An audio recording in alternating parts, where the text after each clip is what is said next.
C'est un singe, l'ego. Il rebondit à toute vitesse. Ah là là là, alors, rebondir, ce que vous appelez la résilience, il le fait à toute vitesse. Bonjour à toutes et à tous, bonjour Serge. Bonjour Manuela, bonjour tout le monde. C'est la parole aux femmes aujourd'hui. Donc, j'ai Valérie également de la Martinique qui aimerait parler de l'ego, un sujet sur lequel tu as écrit un livre qui s'appelle Tous égaux dans l'ego. Dans la préface de ce livre, tu as écrit « L'ego cultive ses propres représentations du réel ». Comment fonctionne-t-il exactement? Il fonctionne de la façon dont tu l'as créé et nourri. L'ego, c'est une création de chacun. Il commence dans le ventre de la maman déjà. On entendait plus, on entendait descendre comme j'ai dans notre podcast. Et puis en sortant, je suis un garçon, je suis une fille, etc.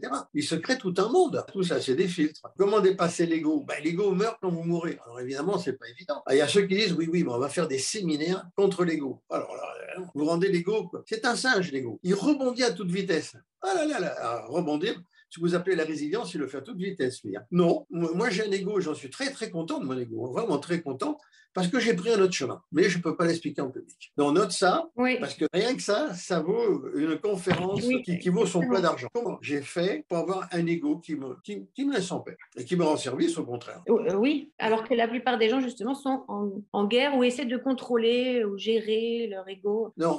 Ça, c'est ceux qui réfléchissent. Mais la plupart des gens ne se rendent pas compte que c'est leur ego qui dirige leur vie. La seconde question de Valérie, c'est peut-on vivre sans ego? Oui, par la sainteté. On peut estimer qu'un saint... Alors, le chemin de la sainteté, c'est le chemin de l'humilité. Mais c'est un chemin très dangereux parce que j'ai vu des phénomènes qui pensaient qu'ils étaient dans l'humilité la plus totale. Ils étaient dans l'orgueil le plus total. Le chemin de l'humilité, c'est un chemin...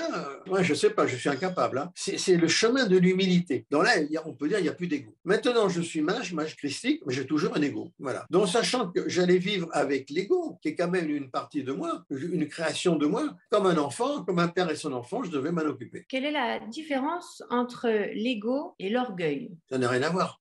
L'ego, c'est une création. L'orgueil, c'est un vice qui existe, un défaut qui existe depuis qui fait partie du mal. L'ego ne fait pas partie du plan diabolique.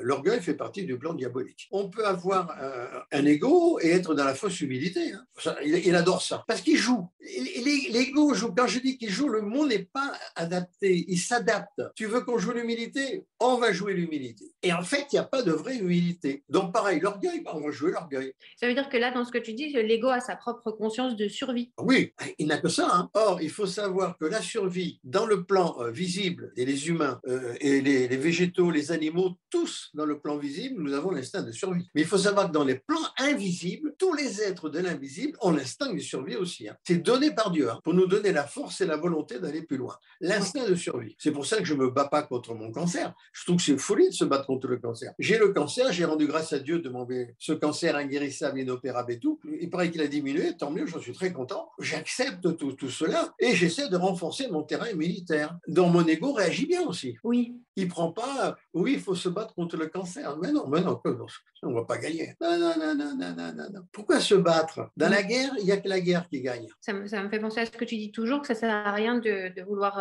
se battre contre le négatif. Il faut plutôt essayer d'augmenter ce qui est bénéfique. Exactement. Par l'amour, le pardon et la tolérance. Dernière question de Valérie qui est: quelle est la différence entre l'ego et la conscience? Ouh, la bonne question. Alors là, tu aurais pas pu la poser à quelqu'un d'autre. La question, la Valérie, ça dépend de ton champ de conscience. Plus tu as un champ de conscience élevé, moins tu subis le poids de ton ego, si je peux dire. Quand tu n'as pas un champ de conscience élevé, alors là, tu as l'ego. Mais en même temps, tu as les émotions. Je tombe amoureuse. Oh là là, il est magnifique, d'accord. Un an après, non, il n'est pas si magnifique que ça. Et tout est à l'avenant. Quand tu as un champ de conscience plus élevé, tu as toujours un ego, mais l'ego est plus calme. Hein, il est moins fort, si tu veux. Ouais. Il a moins de pression sur toi. Merci beaucoup, Serge. Merci pour toutes ces réponses. Merci, Manuela. Au revoir tout le monde.